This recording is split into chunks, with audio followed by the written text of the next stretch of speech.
앞이 깜깜할 때 여러분 기도로 승리하시는 저와 여러분이 되시기를 바랍니다. 오늘은 4월의 마지막 날이며 또한 마지막 주일입니다. 내일은 새로운 달이 오겠죠. 새로운 날이 시작이 됩니다. 계획하신 바가 새로운 달에도 이어지고 또 하나님의 은총을 누리는 새로운 달을 잘 맞이하시는 이 복된 주일 아침이 되시기를 바랍니다. 그 유명한 신학자 가운데 그 찰스 스윈돌이라는 목사님이 계세요. 그런데 그 찰스 스윈돌이라는 목사님이 이런 말을 하신 적이 있습니다. 그림 한 장에 1000마디의 말의 가치가 있다면 상징 하나에는 1000번을 가르칠 가치가 있다. 이런 말을 하셨답니다. 여러분 미술관 같은데 가십니까? 저는 미술관을 정식으로 가본 적이 몇 번 안 되는 것 같아요. 그런데 볼 줄 알아야죠. 볼 줄을 모르니까 그냥 작가가 그렸대. 아, 잘 그렸구나. 아, 이 작가는 특징이 이렇대. 아, 그래. 그러면서 귀동냥하면서 그냥 그렇게 보고 그렇구나. 이렇게 우리는 또 알고 오는 것 아니겠습니까? 그러면 또 잊혀집니다. 그런데 하나님의 말씀은 오늘 듣고 내일 들으면 동일합니까? 다릅니까? 다르다는 거예요. 그림은 어제 본 그림이 오늘 보는 그림하고 똑같거든요. 그런데 하나님의 말씀은 오늘 들으면 오늘 들은 은혜가 있고 내일이 되면 내일 또 주시는 은혜가 있어요. 그래서 그 말씀을 듣고 있으면 새 은혜가 공급되는 것을 느끼게 되죠. 여러분, 새로운 은혜를 하나님의 말씀을 통해서 매일매일 공급받으시기를 바랍니다. 그래서 하나님의 말씀은 할 말이 많은 거예요. 매일매일 가르쳐도 과하지 않은 거죠. 그래서 잘 들으시고 또 잘 보시고 잘 들려주셔야 되는 거예요. 그래야지 그 은혜가 풍성하게 되는 것 아니겠습니까? 여러분, 상징이 가르칠 것이 많다. 이것은요, 오늘 주님께서 말씀하신 바를 의미합니다. 주님의 비유를 말하거든요. 여러분, 주님께서는 많은 이야기를 해주셨어요. 그런 거 보면은 우리 주님은 이야기를 잘하시는 이야기꾼인 것 같다. 이런 생각을 한번 해보게 됩니다. 그런데 왜 주님께서 이야기를 많이 들려주셨을까 하는 거예요. 왜냐하면은 말을 해도 잘 알아듣지 못하니까. 내가 기억을 말했는데 기억이 뭔지 모르는 거예요. 그래서 기억은 이거야 이러면서 실물 설교를 하시는 거죠. 낫을 하나 딱 보여주시면서 이게 기억이다 이렇게 말씀을 이야기로 풀어주시는 겁니다. 그런데 여러분, 오늘 말씀도 많은 이야기 가운데 하나거든요. 양과 목자에 관한 이야기예요. 이 이야기를 주님께서 들려주고 계시는 겁니다. 여러분, 이 양과 목자에 관한 이야기는 난데없이 어디에 있는 이야기를 하나 끄집어 와가지고 오늘은 이야기 들려줄게 하신 게 아니라 양과 목자의 이야기는 오늘 이야기라는 거예요. 지금 주님께서 살아가시는 삶 속에서 매일 반복되는 그런 이야기. 그 이야기를 들려주시는데 양떼를 인도하는 목자의 모습은 평범한 일상이다라는 거죠. 여러분, 일상. 근데 우리의 일상은 아니에요.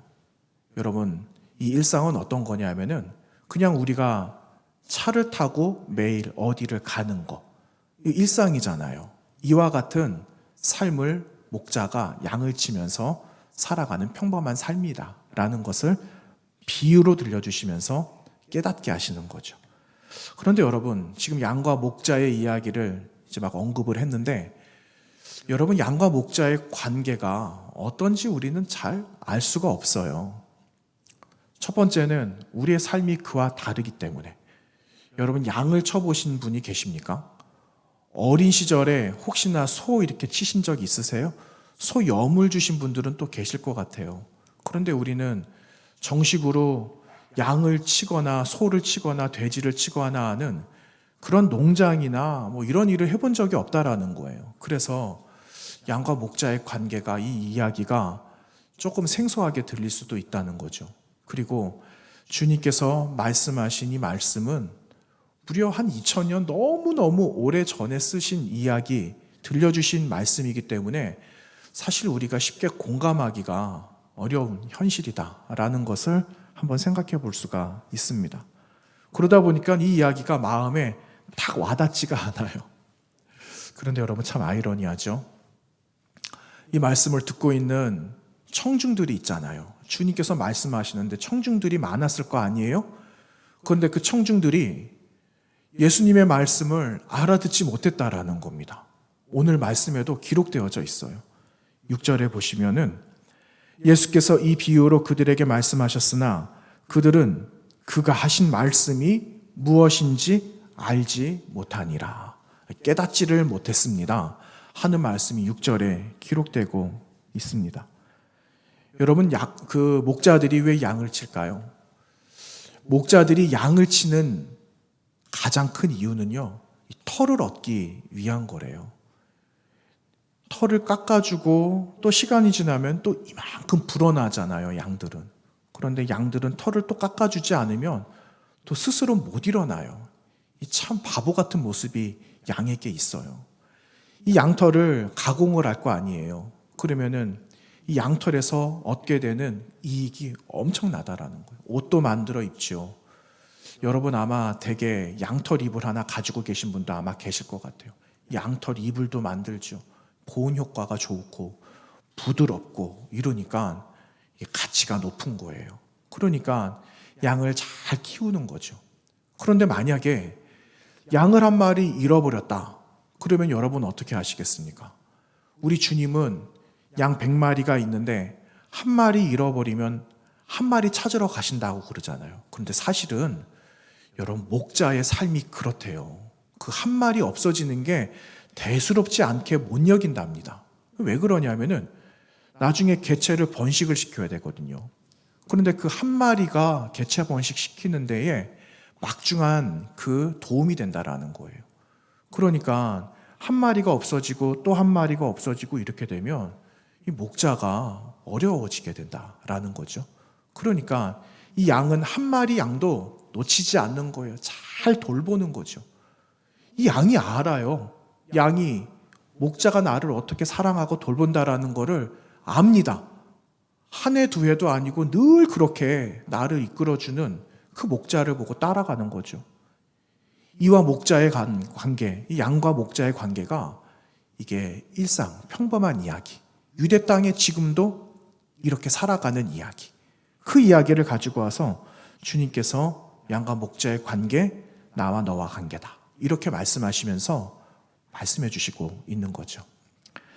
모튼이라는 학자가 있어요. 그런데 그 학자가 창문을 딱 열었는데 아침에 이런 풍경을 보았답니다.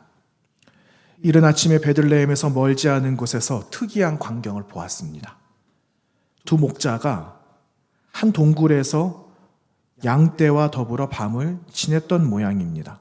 양들이 다 함께 섞여 있는데 목자들이 각기 다른 방향으로 떠날 시간이 되었고 한 목자가 저만치 떨어져 서서 양들을 부르기 시작했습니다. 하나둘 계속 부르는 대로 너댓 마리의 양들이 그에게 달려갑니다. 자기 양떼를 전부 다 셀 때까지 그 일이 계속되었습니다. 여러분, 이렇게 양들이 목자를 안 돼요. 부르면은 쫓아가는 거죠. 이게 일상이라는 겁니다. 그런데 여러분, 오늘 본문을 보시면은 우리 주님께서 목자라고 말씀을 하시거든요. 그런데 그 앞에 뭐라고 적혀 있습니까? 그냥 목자라고 말씀하지 않으시잖아요. 나는 선한 목자다, 이렇게 말씀하세요. 여러분, 주님께서 왜 선한 목자라고 말씀하셨을까? 여러분 궁금하지 않으십니까? 왜 주님께서 나는 선한 목자다라고 말씀하셨냐면은 선하지 않은 목자가 있다라는 거예요. 삭군과 같은 목자가 있다라는 거죠. 오늘 말씀에도 기록되고 있어요. 삭군과 같은 그런 목자가 있기 때문에 내가 오늘 너희들에게 나는 선한 목자다라는 전혀 다른 차원의 이야기를 가지고 들려주고 계시는 겁니다. 여러분, 오늘 말씀 보시면은요, 10절, 그 다음에 12절, 13절을 보시면은 이렇게 기록하고 있어요.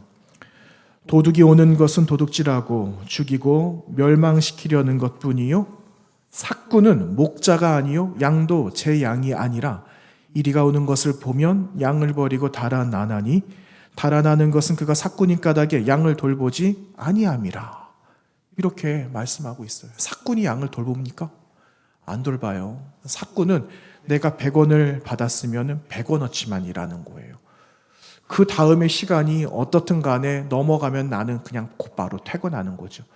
양 이제 더 이상 돌보지 않아도 돼. 냄새나고 지저분하고 하나하나 손 다 많이 가는 저 거추장스러운 저 동물을 이제는 하루 종일 이만큼 했으면 됐지. 나는 내가 받은 만큼만 하면 돼. 이 마음을 가진 사람이 삭군이라는 거예요. 그래서 주님은 말씀하고 계시는데 여러분 오늘 말씀 기록되어져 있는 요한복음 10장에 이 말씀의 배경이 여러분 에스겔 선지자가 말한 바가 있어요. 에스겔 선지자가 고발을 하거든요. 누구를 고발을 하느냐? 도대체 무엇을 잘못했길래 그들을 고발을 하느냐? 이스라엘의 그 양들을 먹여야 될 지도자들이 있어요. 목자들이 있는데 목자들이 그 일들을 감당하지 않고 내팽개쳐 버렸다.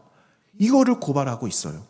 그 이야기가 에스겔서 34장에 기록되어져 있는데 에스겔서 34장 1절과 6절 말씀의 내용 제가 읽어보겠습니다. 여호와의 말씀이 내게 임하여 이르시되 인자야 너는 이스라엘 목자에게 예언하라. 그들 곧 목자들에게 예언하여 이르기를 주 여호와께서 이같이 말씀하시되 자기만 먹는 이스라엘 목자들은 화 있을진저 목자들이 양떼를 먹이는 것이 마땅하지 아니하냐. 너희가 살찐 양을 잡아 그 기름을 먹으며 그 털을 입되 양떼는 먹이지 아니하는도다. 너희가 그 연약한 자를 강하게 아니하며 병든 자를 고치지 아니하며 상한 자를 싸매주지 아니하며 쫓기는 자를 돌아오게 하지 아니하며 잃어버린 자를 찾지 아니하고 다만 포악으로 그것들을 다스렸도다. 목자가 없으므로 그것들이 흩어져서 모든 들짐승의 밥이 되었도다. 내 양떼가 모든 산과 높은 맷뿌리에마다 유리되었고 내 양떼가 온 지면에 흩어졌으되 찾고 찾는 자가 없었도다. 에스겔 선지자가 그 돌봐야 될 목자들, 그 지도자들을 이렇게 고발하고 있는 겁니다. 목자의 정체성이 어디에 있다라고 생각하세요? 그냥 너는 목자야. 이러면 목자가 되는 겁니까? 아니잖아요. 목자에게 무엇이 있어야 됩니까? 양이 있어야 돼요. 양이 있어야지 목자가 될 수 있는 거예요. 양이 없으니까 이들은 더 이상 목자가 아닌 거죠. 스스로 자기의 정체성을 발로 걷어찬 격이 되었다라는 겁니다. 여러분 나라가 아무리 크면 뭐래요? 아무리 힘이 세면 뭐합니까? 백성이 없다라고 보세요. 그러면은 왕이 존재할 수가 있겠어요? 왕의 의미가 있습니까? 왕의 의미가 없는 거예요. 백성이 없는데 왕이 무슨 소용이 있겠어요? 종이 인형에 불과하다라는 거죠. 백성 없는 왕은 아무런 의미가 없는 겁니다. 여러분 우리 역사를 이렇게 들여다보면은요, 우리도 그와 같은 때가 있었습니다. 여러분 아세요? 여러분 일본이 우리나라 쳐들어왔잖아요. 그런데 아주 옛날부터 쳐들어왔어요. 1592년 임진왜란이 났던 해거든요. 그때 우리나라 다스리고 있었던 임금은요, 선조대왕이었어요. 그런데 한양으로 쳐들어온다라는 소식을 듣고는 이 선조대왕이 주랭랑을 쳐버리고 말았습니다. 도망을 가버렸대요. 그러니까 한양성을 정복하려고 소서행장이 들고 들어오고 있는데 어처구니가 없는 거예요. 정말 어처구니가 없었는지는 잘 모르겠지만 아마 그랬을 것 같아요. 그 장수가 들어오는데 아니 왕이 없다고? 어떻게 이런 일이 있을 수가 있느냐? 적이지만 그렇게 생각했을 것 같아요. 그 왕이 백성을 버리고 도망을 간 그 안타까운 역사가 있어요. 그런데 여러분 이와 같은 일이 또 있었잖아요. 여러분 우리나라 한국전쟁이 일어났을 때 우리나라 통치하고 있었던 대통령이 있었습니다. 여러분 잘 아시는 대통령. 그런데 6.25 전쟁, 한국전쟁이 발발했는데 이틀 뒤에 참모를 데리고 피난을 갔어요. 대통령이 참모를 데리고 피난을 간 겁니다. 이 사실을 국민들이 왜 모를까요? 알죠. 야, 빨리 피난 가야 되겠다. 한강을 건너야 되는데 한강 다리를 폭파시켜버려요. 세상에 어떻게 이런 일이 있을 수가 있습니까? 너희들이 서울을 지켜라, 수호해라, 이것 아니겠습니까? 양들에게 이리가 쳐들어오니까 이리를 잡아먹든지 구워먹든지 너희가 어떻게 처리를 해라, 이거 아니겠습니까? 이런 일이 여러분 우리의 역사 가운데도 있었어요. 얼마나 불쌍한 꼴이 되었습니까? 에스겔 선지자가 이와 같은 내용을 고발하고 있는 거예요. 이와 같은 고발, 이와 같은 내용들을 말하고 있으니까 주님께서도 아시고 이 불쌍한 내 백성을 내가 책임져야 되겠다 하시고 내가 선한 목자로 내가 너희들에게 찾아왔다라고 말씀하시면서 오늘의 이 말씀을 우리에게 던져주고 계시는 겁니다. 여러분, 주님께서 3년 공생에 사셨다고 여러 번 말씀드렸잖아요.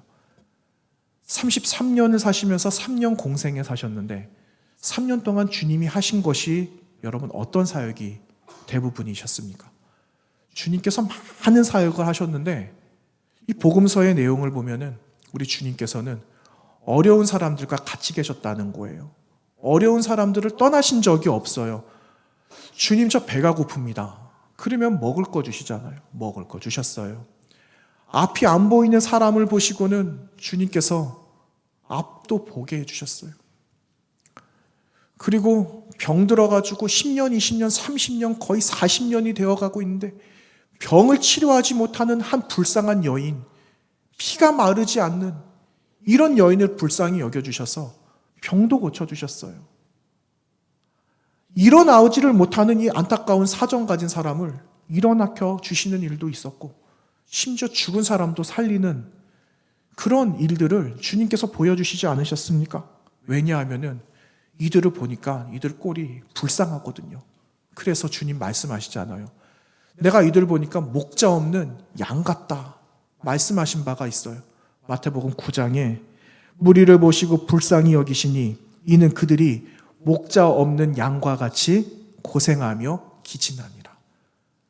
이끌어주는 그 목자가 없으니까 양들이 어디로 가야 될지를 모르는 거예요.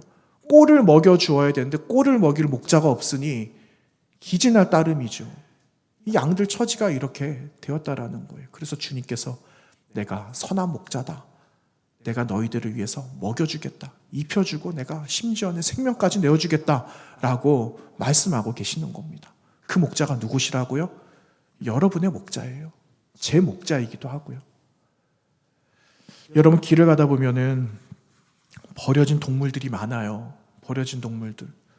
그런데 이 버려진 동물들이 왜 불쌍할까요? 버림받았기 때문에 그런 거예요.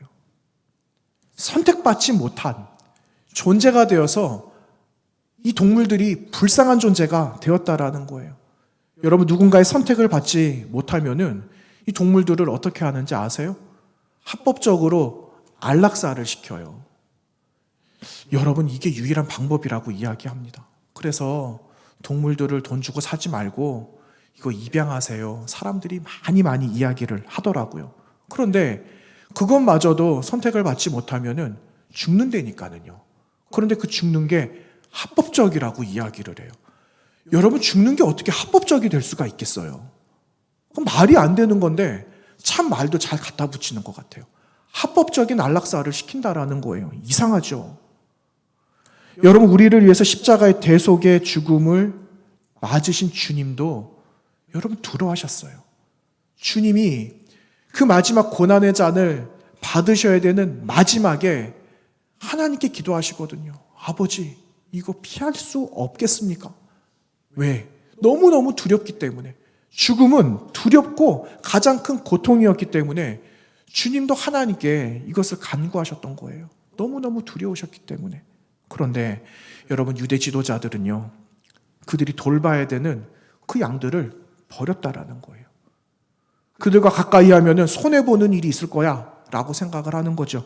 종교적으로, 율법적으로 얽히게 되고 이렇게 되면은 아마 우리도 곤란한 일이 있을 거야. 정죄받게 될 거야. 우리도 이 무리에서 내침을 받게 될 거야. 출교당하게 될 거야. 이렇게 생각한 나머지 이들은 양들을 버리고 무엇을 취하느냐? 힘 있는 사람들의 손을 잡기 시작했다라는 거예요. 이스라엘을 억압하고 있는 로마와도 손을 잡고 결국은 민족을 등지는 이런 자들이 되었다라는 거죠. 이것을 주님께서 보신 거예요. 주님께서 이것을 보셨지요. 그리고 백성들이, 불쌍한 사람들이, 긍휼 받아야 되는 자들이 부르짖는 그들의 울음소리도 들으셨어요. 고통을 아셨다라는 거예요. 그래서 주님께서 선한 목자가 되어주셔서 저와 여러분을 찾아오셨다라는 겁니다. 그리고 양들을 지키기 위해서 내가 내 목숨 버리겠다, 이렇게 말씀하고 계시는 거예요. 여러분, 세상에 이런 임금 만나신 적 있으세요? 여러분, 어떤 임금이, 세상을 군림하고 있던 어떤 왕이 내가 백성을 위해서 내가 죽겠다, 내가 이 한 마리 양을 위해서 내가 죽겠다라고 말하는 그 왕을 여러분 보셨습니까? 여러분, 우리는 그런 왕을 만나본 적이 없어요. 여호와는 나의 목자입니다, 내가 부족함이 없습니다라고 말한 사람이 있습니다. 누굽니까? 다윗이 그 고백을 하는데, 여러분, 공교롭게도 다윗도 자기 양을 잡아먹고 말았어요. 자기 양을 잡아먹었어요. 한 여인에게 마음을 다 빼앗겼잖아요. 우리아의 아내를 나의 아내로 삼으려고 그 우리아를 전쟁터 맨 앞에 선봉에 세워서 단번에 죽게 만들었어요. 여러분, 성군이었던 이 다윗도 그 양을 잡아먹었던 적이 여러분 성경에 기록되어져 있어요. 그런데 주님께서 뭐라고 말씀하신다고요? 내가 너 위해서, 내가 한 마리 그 양을 위해서 내가 선한 목자가 되겠다라고 약속하고 계시는 겁니다. 여러분, 약속해 주시는 그 주님, 선한 목자 되신 주님 따라가세요. 여러분, 그분 손 놓으면 큰일 나는 거예요. 이리가 와서 물어가도 여러분, 무리 속에 섞여져 있는데 그 한 마리 그 없어지는 거 다른 양들 모릅니다. 우리가 주님을 꼭 붙들고 있어야지 우리는 떨어지지 않는 거예요. 그분이 부르시면은 그분의 목자의 음성이라는 것을 알고 나아갈 수가 있다라는 거죠. 여러분, 그 양들이 한 마리만 있겠어요? 수십 마리, 100마리, 200마리 이렇게 있을 거예요. 그런데 저 끝에 있는 그 양이 잘 따라가려면 그 목자가 뭐라고 부르는지 잘 들어야 돼요. 그래야지 갈 수 있는 거예요. 이렇게 가야 된다라는 거죠. 그러면은 여러분, 부족함이 없는 거예요. 부족함이 없다니까는요. 여러분, 내가 부족함이 없습니다, 누가 이야기했어요? 다윗이 했다라고 그랬잖아요. 다윗이 이야기를 하거든요. 시편 23편 1절 말씀에 어떻게 기록하고 있습니까? 여호와는 나의 목자시니 내가 부족함이 없습니다. 그 고백을 하는 거예요.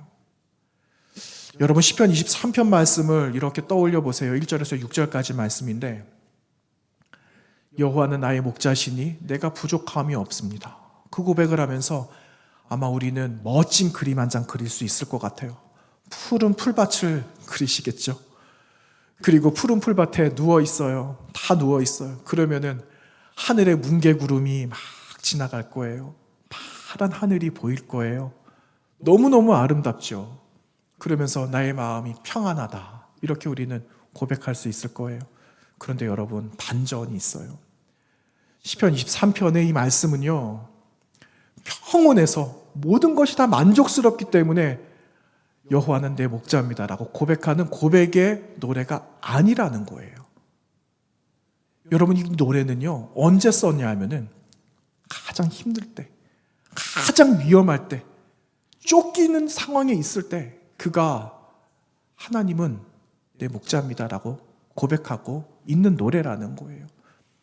여러분, 다윗이 쫓김을 당합니다. 수많은 적들에게도 쫓김을 당해요. 그런데 정말 힘든 쫓김이 어떤 쫓김이었냐? 가족들이 쫓아오는 거예요. 가족들. 압살롬, 그 사랑하는 아들, 너무너무 아름다운 청년, 이 아들이 반역을 일으킨 거예요. 아버지 자리를 걷어차버리고 내가 왕이 되겠다라는 거죠. 그래서 아버지가 할 수 없이 떠나는 거예요. 왕으로서 아들을 죽일 수 있죠. 근데 어떻게 피부친 아들을 죽일 수가 있겠어요? 아버지가 떠나는 겁니다. 아버지가 떠났는데 그 아들은 추격을 하네요. 어떻게 또 이렇게 추격을 합니까? 추격전을 벌이는 거예요. 추격전을. 여기서 끝났습니까? 그 전에는 어떤 일이 있었어요? 왕 되기 전에 어떤 일이 있었습니까? 사울이 따라오잖아요. 사울이 끝까지 따라오잖아요.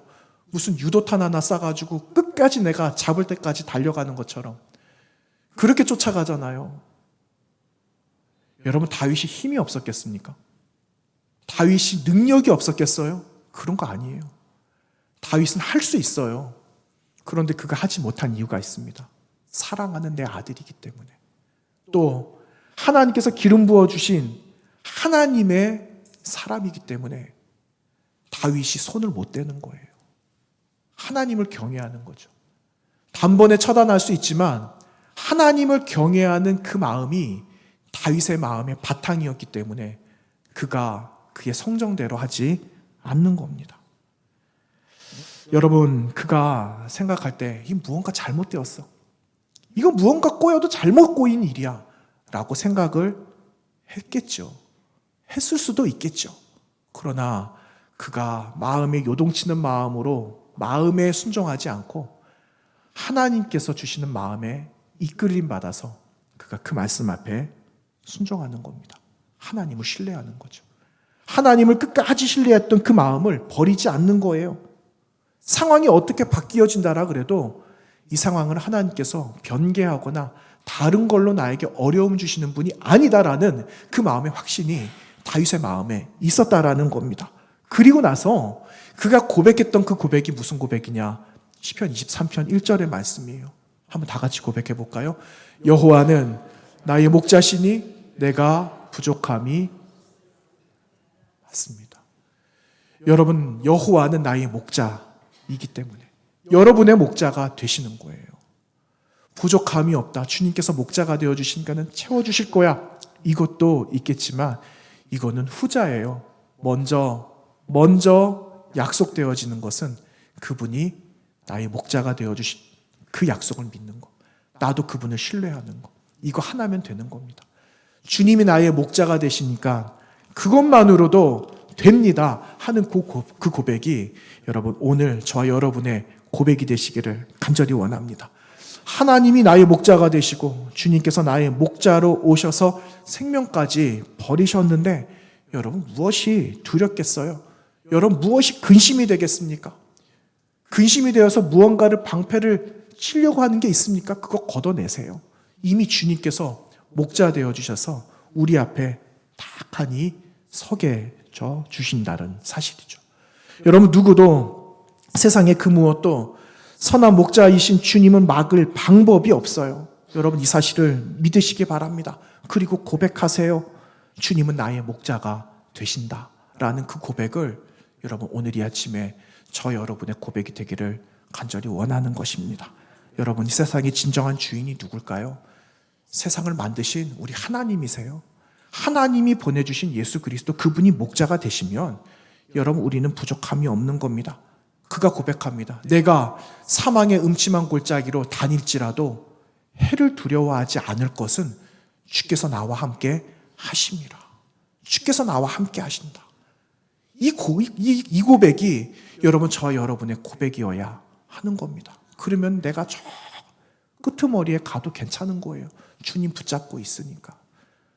끝에서라도 100번째라도 200번째라도 주님 옷자락을 내가 붙들고 있으니까 그것만으로도 괜찮은 거예요. 그 주님 옷자락 붙들고 쫓아가는 거죠.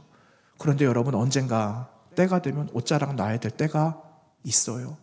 그때는요 나 홀로 가지만 주님께서 먼발치에서 우리를 바라보고 계시는 거예요. 마치 아버지가 아들 기다리는 것처럼. 아들은 멀리 떠났어요. 그런데 아버지는 매일마다 나오시는 거예요. 거리가 먼데 상거가 먼데 아버지는 매일마다 그 문 앞에 나와가지고 동구 밖에 나와서 아들이 언제 오나 오매불만 기다리고 있는 거죠. 그리고 아버지는 다른 사람 다 못 알아봐도 거지 행색이 돼서 초라한 모습으로 누더기 옷을 걸치고 있어도 아버지는 그 아들을 한눈에 알아보는 거예요. 그리고 그 아들에게 달려가시잖아요. 그래, 내가 너 기다렸다. 그러면서 우리를 안아주시는 그분이 선한 목자 되시는 우리 예수 그리스도라는 사실이에요. 그분으로 인해서 우리는 두려워하지 않아요. 그분이 함께 하시기 때문에. 여러분 그분이 함께 하십니다. 예수님께서 함께 하십니다. 하나님이 우리와 함께 하신다. 임마누엘 약속을 미리 하셨어요. 지금도 유효합니다. 그 약속을 가지시고 여러분 세상 끝날까지 또 함께 하신다라고 하신 주님 말씀 기억하면서 저 여러분이 주님 따라가는, 선한 목자 따라가는 거룩한 삶이 매일매일 이어지게 되시기를 주님의 이름으로 축원합니다. 기도하겠습니다. 하나님 감사합니다. 주님이 나의 목자가 되어주셔서 감사합니다. 주님이 나의 목자가 되어주셔서 나는 부족함이 없음을 다시 한번 고백하며 세상을 두려워하지 않고 주님 뒤만 따라가는 저희들 되도록 인도하여 주시옵소서. 때로는 넘어지고 믿음이 연약해질 때가 있지만 하나님 그럼에도 또 일어날 수 있는 용기를 주시고 그 믿음으로 하나님의 백성, 하나님의 거룩한 양임을 알고 하나님 나 자신을 늘 돌아보며 주님만 쫓아 살아가는 우리의 삶이 되도록 인도하여 주시옵소서. 하나님 새로운 달을 또 준비하며 나아가려고 합니다. 지금까지 은혜 주셨는데 하나님 또 우리에게 은혜를 주시고 매일매일 은혜를 주시고 합한 은혜를 주셔서 그 은혜의 꼴을 먹고 날마다 기쁨의 눈물을 흘리며 주님과 함께 살아가는 우리 모든 권속들 되도록 인도해 주옵소서. 예수님의 이름으로 기도하옵나이다. 아멘.